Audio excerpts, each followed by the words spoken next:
Alors, sur l'environnement, il y a plusieurs mesures phares et plusieurs axes. Le premier axe, c'est ce qu'on appelle le bâti, c'est-à-dire comment est-ce qu'on adapte nos bâtiments publics et notamment nos écoles au réchauffement climatique. Et c'est pour ça qu'on parle d'un plan d'adaptation des écoles au réchauffement climatique, parce qu'on sait qu'à l'horizon 2050, on aura des températures qui avoisineront ce qu'on voit dans certaines villes espagnoles de 40 ou 50 degrés. Ça sera une réalité. Donc c'est dès maintenant qu'il faut investir là-dessus. Et il suffit de voir l'état de certaines écoles aujourd'hui à Joinville. On a des écoles qui sont des passoires thermiques. Je pense à l'école du Parangon, je pense à Simone Veil où on a une cour d'école qui est complètement bétonnée.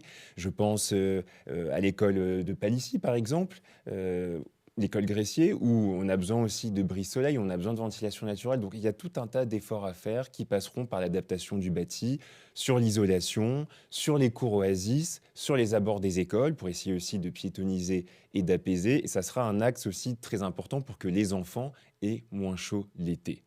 Et après, il y aura bien sûr le chantier aussi de l'isolation des bâtiments publics pour la ville. Mais pour ça, il faut aussi qu'on encourage le privé à aller vers ça. Et donc, ce sera aussi les règles qu'on mettra en place via la charte promoteur, qu'on va mettre en place dès la première année du mandat, et via la révision du plan local d'urbanisme intercommunal. Il faut qu'on construise avec des matériaux qui soient plus durables et qu'on ait des espaces verts de pleine terre qui soient très ambitieux, notamment pour la végétalisation. Et pour en venir à la végétalisation, il faut végétaliser l'espace public, et notamment sur l'avenue Gallieni. Ça aussi, on en parle beaucoup.